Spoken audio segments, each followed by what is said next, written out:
yang saya rubah memang persis seperti ini.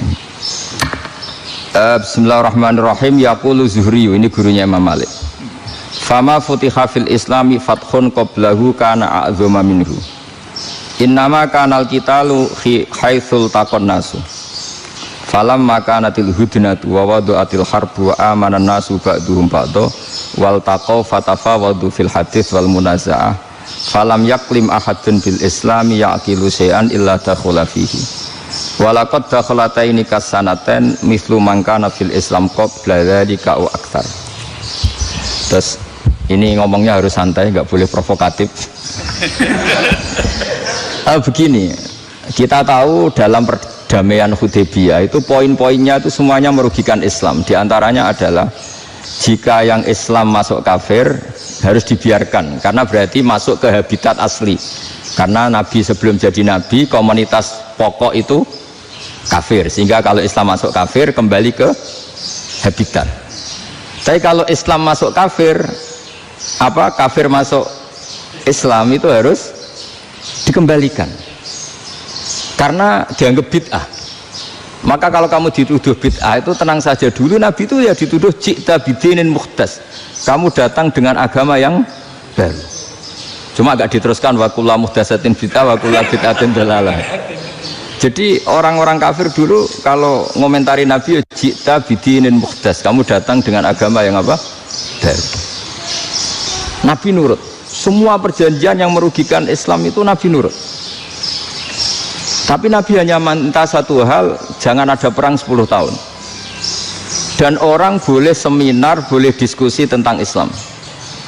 Ya ini dengerin betul ini. Jadi saya tidak akan provokatif, ini pakai logika. Nanti bisa dipakai disertasi doktor.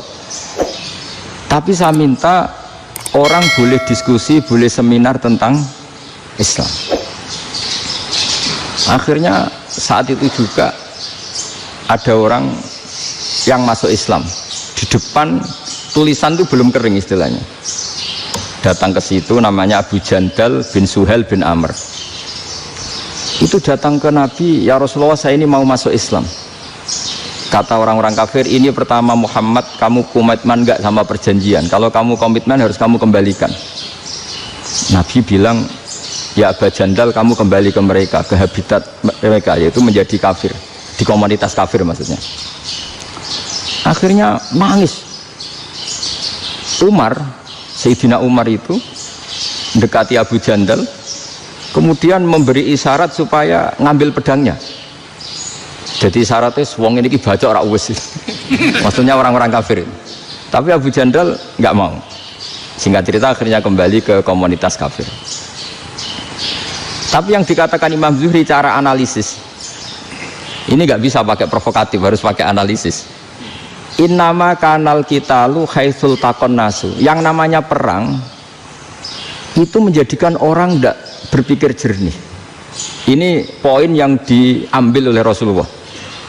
Kalau dibahasakan Nabi curi kesempatan, masuk Nabi dikatakan mencuri, meskipun itu hanya bahasa ya. Nggak mungkin lah kita bahasakan seperti itu. Saya ulang lagi ya. Kenapa ada perang berkesinambungan sampai tahun ke-8 Hijriah? Mulai tahun kedua ada perang Badar sampai tahun 8 Hijriah itu perang terus. Nabi sama orang kafir perang terus. Akibatnya apa Pak Profesor? Namanya perang itu ya nggak kau bermikir. Pokoknya agar ketemu Islam perang, Islam ketemu kafir perang, nggak kau bermikir.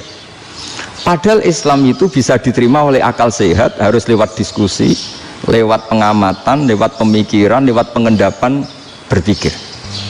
Makanya Nabi tahu ini masalah besar. Kalau orang perang terus, itu gak kober mikir Islam, tidak sempat diskusi tentang Islam. Makanya Nabi hanya minta satu poin. Oke, perjanjian ini satu rutin semua, tapi saya minta orang kafir semuanya boleh mendiskusikan Islam, boleh seminar tentang Islam. Mereka bilang iya, karena pikiran mereka kan diskusi paling piye. Ternyata betul, ada diskusi. Terus temanya gini, kira-kira bener di Muhammad Abu Jahal. Terus Tuhan Muhammad sama Tuhan Abu Jahal itu keren mana? Diskusi. Tuhan Muhammad itu khaliqus samawati wal ardi, yang menciptakan langit bumi. Sebagaimana kampanyenya Muhammad. Ya mereka masih jangkar bilang Muhammad. Kalau Tuhan kita, ya berhala itu yang kita bikin, yang kadang rusak, yang kadang kudanan, terus lumutan, pokoknya terus diskusi. Kita kok bener pengirannya Muhammad. Terus Muhammad Abu Jahal. Mulai dhisik Muhammad itu ora tau bodoni. Mulai dulu Muhammad itu gak pernah bohong. Abu Jahal, waduh, wis bodoni ngongkonan. Wis ribet kan? Dan semua diskusi itu mengarah ke kebenaran Islam. Akhirnya wong kafir sing tokoh-tokoh yo cara Jawa yo wah semane jebule masalah ini kan. Artinya gini, kalau kita ingin Indonesia damai, sebenarnya yang untung itu Islam. Karena Tuhan yang menciptakan langit dan bumi tentu gak akan diperbandingkan atau akan dikalahkan oleh Tuhan yang lahirnya saja sudah di bumi. Misalnya kita menjual Tuhan Allah, siapa itu yang menciptakan langit bumi, yang ada sebelum langit bumi, bandingkan dengan Tuhan yang lahirnya di bumi, ada tanggal lahirnya, ada aktenya, itu kan sudah ribet kan. Begitu juga kalau memperbandingkan tokoh, Muhammad itu siapa? Tokoh yang bisa menyatukan pan-Arabik, tokoh yang begini-begini, yang sayang istri, sayang keluarga, dibandingkan dengan tokoh Abu Jahal, Abu Lahab yang corong jauh penggaweannya yang ngerugikan orang lain. Akhirnya orang itu mulai tertarik sama Islam. Makanya kata Az-Zuhri pakai bahasa dulu, falam yaklim ahadun bil Islam. Tapi kalau sekarang yang populer itu bahasa yatakallam. Sebetulnya yang benar itu bahasa kalimah yaklimu kalaman, karena masdarnya itu kalam, berarti sulasi nopo mujarrad. Tapi di fiilnya itu mujarradnya enggak kelaku. Jadi di fiilnya takallama yatakallamu, tapi untuk masdarnya yang kelaku kalaman. Jadi ini agak unik, agak enggak lazim. Mestinya kan takallama yatakallamu takalluman, tapi di masdarnya kalam populer, tapi di fiilnya tidak populer. Saya teruskan ya. Ini penting sekali.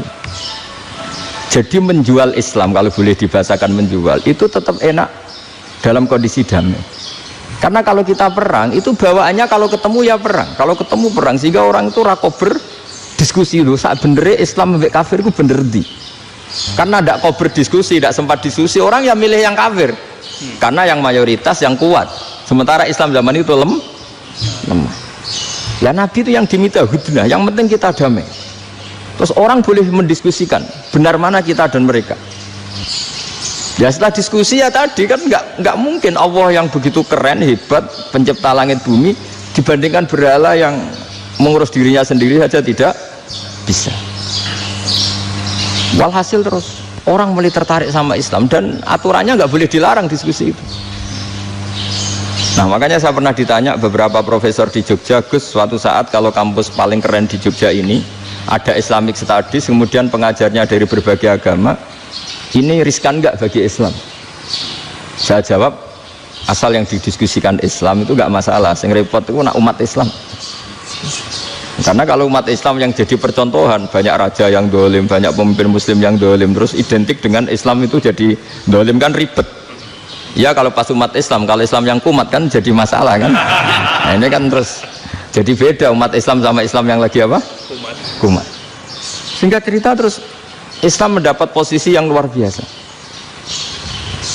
Nah makanya di sini diistilahkan falam makanatil hudnah, ketika ada perdamaian wa amanan nasu ba'dum ba'do, orang merasa aman, itu fatafawadu fil hadis wal munazaah. Mereka berdebat, munazaah itu berdebat. Keren mana konsep Muhammad dengan konsep Abu Jahal? Keren mana konsep Tuhannya Muhammad dengan Tuhan kita? Terus diskusi dan mereka akhirnya ikrar, wah yang benar ya Muhammad lah. Di mana-mana Tuhan tuh ya sebelum langit dan bumi, di mana-mana Tuhan ya punya reputasi menciptakan. Masa Tuhan reputasinya diciptakan, kayak berhala dan sebagainya. Ibadah juga gitu. Ibadah wong kafir itu kalau tawaf itu telanjang, ibadah Muhammad santun pakai pakaian. Terus akhirnya mereka mulai tertarik Islam. Sehingga saya lihat di beberapa tafsir, saya memang tidak akan ngomong yang tidak serius, ngergani Unisba ben sawangane pemikir serius. Di Quran itu sampean lihat di tafsir Tobari itu ada ayat bal naqzifu bil haqqi 'alal batil fayadmaghuhu fa idza huwa zahid. Qadzafa itu kalau di kamus tak lihat itu takallama bila dalilin. Qadzafa itu yes, pokoknya sekenanya. Artinya gini, kebenaran Islam atau kebenaran hak itu kamu taruh sekenanya saja itu tetap menang. Apalagi kamu taruh secara teratur, kamu taruh sekenanya saja itu tetap menang. Sehingga di sini banyak sahabat yang hidup di Cina. Sekarang juga banyak orang alim yang milih hidup di Amerika, banyak orang alim yang milih hidup di Inggris. Dan mereka pede, percaya diri, karena kebenaran itu kamu letakkan di mana saja, itu tetap akan menang, akan menemukan momentum kemenangannya. Misalnya gini, contoh paling gampang. Dulu para peneliti, saya ulang lagi, dulu para peneliti itu ya datang kemana-mana, termasuk Ibnu Battuta, termasuk Ibnu Khaldun, ya semua peneliti itu suka neliti. Setelah diteliti, Quran itu satu-satunya kitab suci yang membicarakan sains, misalnya tentang falak, tentang astronomi, tentang asal-usul kejadian manusia, kejadian makhluk. Juga bicara tentang geografi, geologis, semuanya. Sementara kitab lain hanya cerita tentang mawaid wal hikam wal ibar. Jadi diteliti kayak apa, pada akhirnya hak ini yang menang. Bal naqdhifu bil haqqi 'alal batil fayadmahu fa idza huwa zahid. Saya berkali-kali cerita, ada ulama yang ahli matematika. Ketika ditanya kenapa kamu suka ngajar matematika, sampai muridnya itu ragu, ini guruku mlebu swarga ta ora, penggaweane mulang matematika. Tapi para muridnya bermimpi bahwa Imam Amudi itu disuruh ngajar para malaikat. Dan itu pede betul dia. Kata Allah, ini ulama saya yang iman kepada saya setingkat iman kamu. Jadi malaikat itu tidak mungkin Gusti, kita menyaksikan langsung engkau, sementara ini di bumi nggak nyaksikan jenengan. Kenapa bisa sepede dan seyakin itu? Akhirnya Imam Amudi disuruh ngajarin matematika. Jadi Anda kalau profesor itu nanti harus sempat ngajari malaikat, itu baru benar-benar profesor. Jadi nanti di akhirat ngajari siapa? Malaikat. Jadi ada seminar yang melibatkan banyak malaikat, narasumbernya itu seorang profesor. Itu ketika kenapa engkau begitu yakin kalau Allah itu Tuhan dan Allah itu Al-Wahidus Shomad. Terus Imam Amudi mulai nulis angka gak beraturan, 2, 3, 4, 5 sampai 1 miliar, 1 triliun, semuanya gak beraturan. Kata beliau, nisbatus naini wasalasa ila ma la nihayatalaha iku nisbatul far'i ilal asli. Mbok angka sebanyak apapun, 2 dibanding 1 ya far'ul wahid, 3 dibanding 1 ya far'ul wahid. Semua angka yang enggak terhingga pun dibanding 1 semuanya far'ul wahid. Semua angka sebanyak apapun itu cabang dari angka 1. Fakullu hadhil awalim far'un minal wahidis shomad, yaitu Allah Subhanahu wa ta'ala. Wakil malaikat tepuk tangan, iya juga. Jadi begitu juga ada ulama itu ahli gambar. Saya dulu ngaji sama Mbah Mun Al-Husunul Hamidiyah, itu kitabnya itu banyak gambarnya. Dan gale gambar yang ngawur betul, mangga ahli gambar. Saya epol, sempurna lele. Semua gambar bangunan, gambar sapi, pokoknya gambar. Ternyata dia menemukan Tuhan itu dari gambar. Gambar serapi ini atau seruwet ini sama. Gambar rapi sama ruwet itu sama kalau dalam pandangan tauhid. Dimulai minan nuqtah al-wahidah. Kowe cek gambar sing rapi, sing indah, cek gambarmu elek, dimulai dari 1 titik, dan titik ini nuqtatil wujud, yaitu Allah Subhanahu wa ta'ala. Jadi nak cara ahli tauhid gak penting gambarnya api, menang lomba atau ora penting. Butuhnya hadis surah ini gambar baik yang rapi maupun ndak adalah min nuqtah dari 1 titik. Ya, alam raya sebanyak ini mbok gambar mbok ora, cek mulai Mars sampai Jupiter kabeh semua bentuknya yang banyak ini semuanya min nuqtatil wujud, yaitu dari titik wujud, ini kok Allah Subhanahu wa ta'ala. Di sini hebatnya ulama-ulama, mbok dia pengajar matematika, mbok pengajar gambar, semuanya dipakai perangkat untuk tauhid. Nah, itu kan juga bagian dari Islam damai, Islam yang sangat, jadi tidak perlu perang untuk orang dipaksa Islam, nggak perlu provokatif kayak tadi pidatonya rektor jenengan tadi. Jadi ciri utama ilmuwan tuh kalau ngomong datar tapi logikanya nggak terbantahkan, itu ciri khas ilmuwan. Kalau ciri khas politikus kalau ngomong itu keras, provokatif lah kira-kira gitu. Tapi isinya biasa. Nah saya berharap nanti semua profesor doktor itu datar tapi isinya kualitasnya bagus ini. Mentes. Jadi makanya terus kata ulama, kenapa diistilahkan bal naqdhifu bil haqqi? Kenapa pakai qadzafa, sementara qadzafa maknanya takallama bila dalil? Maksudnya bila dalil di sini itu min ghairi ikhtiyajin ila dalilin. Kebenaran itu memang nggak butuh dalil. Apa kita perlu dalilnya apa? Buktinya apa? Kalau 3 itu cabang dari 1. Wong gendeng yakin yang takut gitu pas orang gendeng. Wong 3 cabang dari 1 kok ditanyakan buktinya apa? Itu min awalil bidah. Pertama orang pasti tahu kalau 3 itu far'ul wahid. 1 juta juga far'ul wahid. 1 miliar juga far'ul. Gambar yang sebanyak apapun ya dimulai dari 1 titik. Cek gambar bener maupun yang tidak. Akhirnya apa? Ulama dulu itu sebegitu rileks nerangkan tauhid. Lalu kenapa asma ini yang ya ini kan khas NU ya, khas pesantren. Sebenarnya saya keberatan pakai istilah khas NU, pakai khas pesantren karena NU itu anaknya pesantren, jangan dibalik pesantren anaknya NU karena sebelum ada NU itu ada pesantren. Tapi kayaknya Unisma lebih suka pakai bahasa NU dan saya ya agak-agak orderan yang terpaksa disuruh ngomong. Ini agak apa ya, agak kacau sebetulnya ini agak kacau. Jadi NU itu sama pesantren itu tua pesantren. Jadi NU dilahirkan pesantren, bukan dibalik pesantren dilahirkan NU. Sehingga barokahnya didirikan pesantren ini kadang nyuwun sewu sekali berbahashim itu kadang ide besar beliau itu ora dituruti wong NU. Jadi Mbah Hasim cara kula kok dadi Mbah Hasim ya mangkel. Mbah Hasim itu ngarang meno kentong. Nggih ngarang meno beduk, tapi NU nganggo kentong. Dan uniknya Mbah Hasim enggak tersinggung. Karena ciri khas pesantren itu membolehkan perbedaan apa? Pendapat. Itu masyhur khilafnya Mbah Hasim sama Mbah Fakih Mas Kumambang itu sampai dikitabkan. Saling ngeritik, saling macam-macam lah. Jadi cara berpikir Mbah Hasim ketika Nabi rembukan, ini gimana ya cara menentukan waktu sholat ya? Ya pakai kentong ya Rasulullah, zakalin nasoro itu untuk orang Nasrani. Ya pakai buk itu trompet, zakalil Yahud itu untuk orang Yahudi. Terus, ada yang usul lagi pakai api ya Rasulullah, zakalil Majusi itu orang Majusi. Setelah itu ada orang datang lari-lari cerita mimpi azan tadi. Ya itu terus dipakai sarana pemanggilan sholat ya azan itu. Sehingga Mbah Hasim menolak kentong.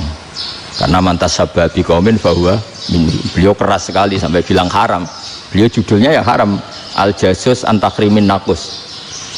Setelah naskah itu sampai ke Mbah Fakih Mas Kumambang di Gresik situ, di daerah Dukun situ. Dulu nggak ada WA ya, jadi sampainya ya lama. Makanya saya sampai sekarang nggak punya WA karena ya saya ulama kan, kalau WA-an terus ya jadi ulama. Nggak jadi ulama main WA-an terus itu. Lah itu termasuk rektor gak kau bermikir itu mesti kebanyakan WA.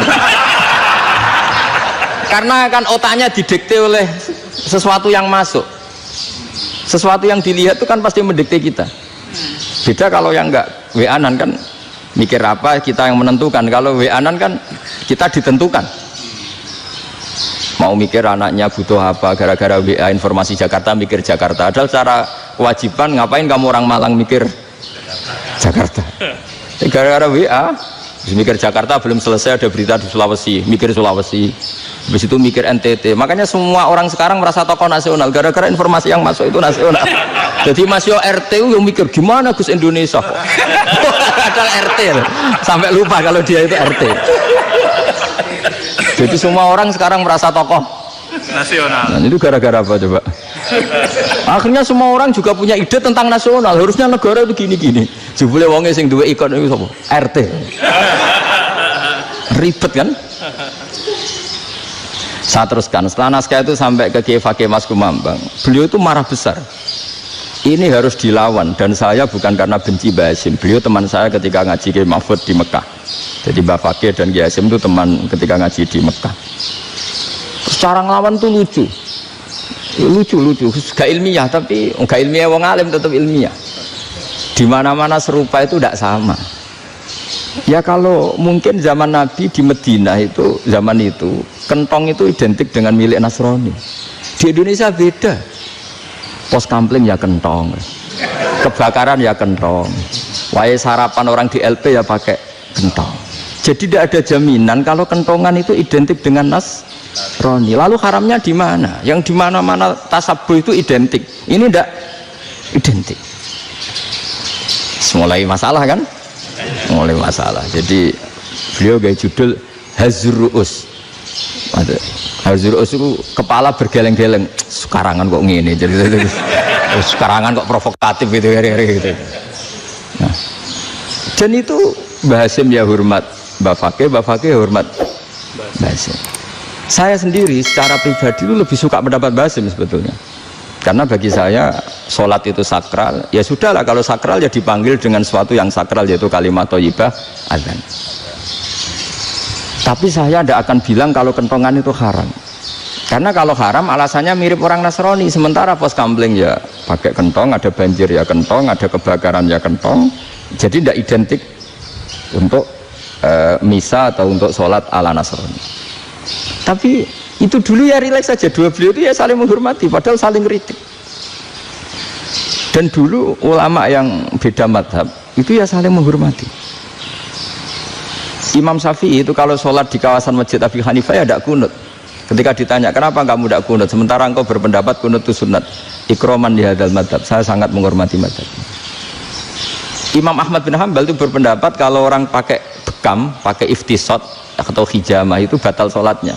Sementara Imam Syafi'i mengatakan tidak batal apa sholatnya atau wudunya tidak batal. Tapi Imam Ahmad itu ditanya, apa kamu makmum Syafi'i? Bagaimana mungkin saya tidak makmum sama wali kutub seperti Imam Syafi'i? Padahal menurut keyakinan Imam Ahmad ini sholatnya batal, ini habis ikhtijam udah wudu, tapi tetap saja beliau karena perbedaan pendapat di furu' itu lazim.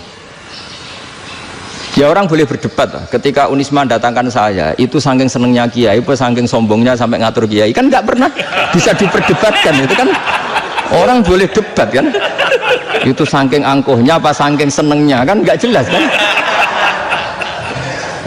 Dan orang boleh setuju pendapat saya, yaitu ngatur kiai itu haram. Setuju juga Pak Rektor, ekspresi mahabbah itu ya macam-macam. Dulu sahabat ya gitu, sahabat itu ada yang nggak kenal wajahnya Nabi sama sekali sampai akhir hayatnya. Ketika ditanya, loh kamu itu sahabat kok nggak tahu wajahnya Nabi? Saya tidak pernah berani memandang Nabi karena ijlalan Nabi, terlalu menghormati saya sehingga tidak berani memandang wajahnya. Ada sahabat yang penggawaannya dulu wajah Nabi sampai bisa nyifati alfiu faminunil hajib, sampai bisa nyifati detail karena dulu wajah Nabi itu ibadah. Ada seorang wali ditanya, kalau kamu di surga ingin nggak melihat Allah? Enggak. Loh, tapi semua orang ingin melihat Allah. Unazzihu dzalikal jamal an-nadhuri misli, ben gak elek-elek Allah tak delok terima aku. Wong ra jelas. Berarti kok delok pangeran. Banyak. Jadi justru tapi karena saking takzimnya. Enggak lah, mosok sak aku kok. Makanya saya berkali-kali cerita, menurut kesepakatan ulama, soft awal itu paling baik. Tapi banyak juga wali yang kalau sholat itu di belakang. Koyok paling bener yang gue ngarep gitu. Lu bayangkan misalnya kamu semangat di soft awal di Masjid Haram, jebule sholatnya salah. Ini dari malaikat gayane gue ngarep, jebule raro. Ini di sini wong, jebule bodoh gitu. Gayane gue ngarep, jebule.